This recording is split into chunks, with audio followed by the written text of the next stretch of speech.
It began quietly, like most storms do, with nothing more than a pause. In the spring of 2025, Vanessa Paradis sat in a Paris recording studio, sunlight trembling through the blinds. When asked to describe her years with Johnny Depp in a single sentence, she paused, a soft smile brushing her lips before she spoke. Devastating. He loved me like a storm, and I was too tired to keep rebuilding. The room went still. There was no bitterness in her voice, only the fatigue that comes from loving deeply. That phrase carried the weight of a life once shared. A home made and unmade, and a love lived fully yet unsustainably. Meeting the other half. When Johnny met Vanessa in 1998, something rare happened. She was a French girl with a quiet elegance. He, the restless American drawn to extremes. Their meeting by a Parisian river hotel was unremarkable to outsiders. Yet for them, it was transformative. He remembered her back first, then the turn that seemed to anchor the noise inside him.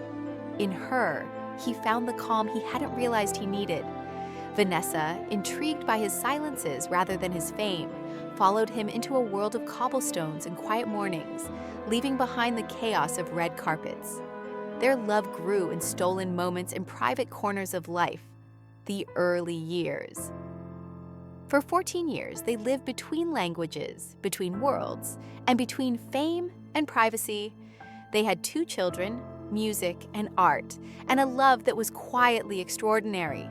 There were no rings, no public declarations of forever. Their family, their routines, and their private jokes were the testament to their bond. Johnny called her a compass. She smiled, seeing him as a poet who didn't yet realize he was writing. At first, their differences complemented each other. He brought fire, she offered roots. But time has a way of revealing that balance is fragile, and contrast, once magical, can become tensions. The weight of opposites. Johnny's life demanded intensity. His art, his choices, his restlessness, all of it required space.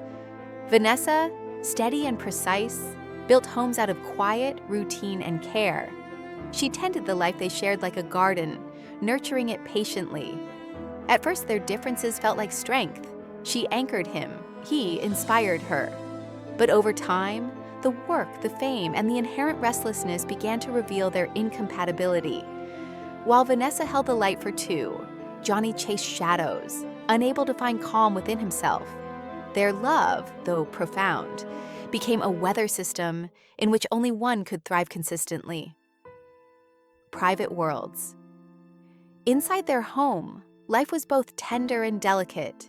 He would disappear into projects, and she would write music at night, leaving her melodies for him to find. Friends noted their fierce privacy, not as strategy, but as survival. Fame can erode intimacy, and both knew the cost. Within this private world, their love persisted, but with subtle erosion. He thrived on reinvention. She thrived on continuity. One gave shape to chaos. The other gave shelter to storm. But storms, no matter how loved, cannot be tamed indefinitely. Love as endurance. As the years passed, Vanessa's patience became a quiet form of endurance. She stayed longer than many would, believing love required devotion and practice, not only passion. She understood his darkness, but recognized that understanding did not heal her. Loving him demanded a kind of self-effacement that slowly wore her down. Their gestures replaced words, songs replaced conversations. He sent sketches and melodies. She responded with sunlight captured on the terrace. These acts were love, but coded, fragile, and demanding careful translation. The fatigue of stability. Vanessa grew weary of being the constant in a house built on instability.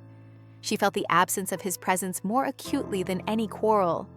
The children sensed the gaps and sought reassurance, which she gave with gentleness and quiet truth. At night, her song spoke of resilience, of holding space for someone who could not stay still. The lyrics were tender, elliptical, a reflection of the life she had built around the turbulence of another. Loving Johnny had taught her empathy, patience, and quiet endurance, but it had also exacted a personal cost. Diverging paths. Johnny's need for intensity never waned. His restlessness, once inspiring, became a pattern that Vanessa could no longer follow. She realized that their differences, which had drawn them together, would eventually lead them apart. There was no betrayal, no catastrophic event, only erosion. Love, however genuine, cannot survive constant imbalance.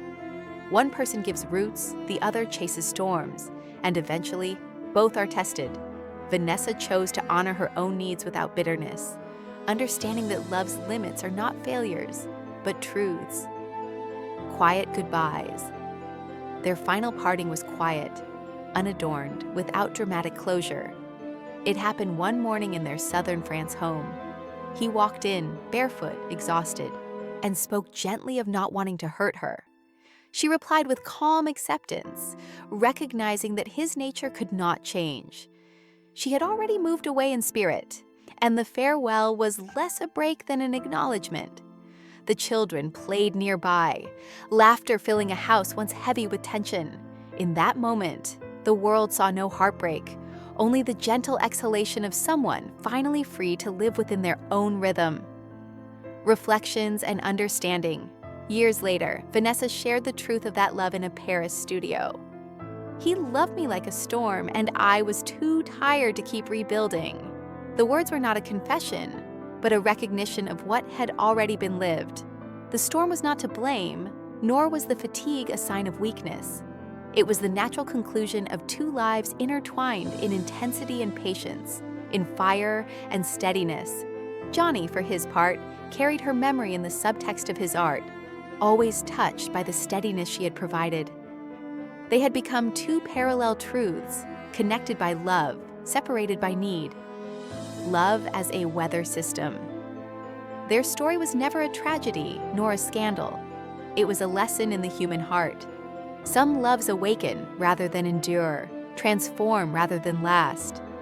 They showed that love can be both shelter and challenge, inspiration and exhaustion.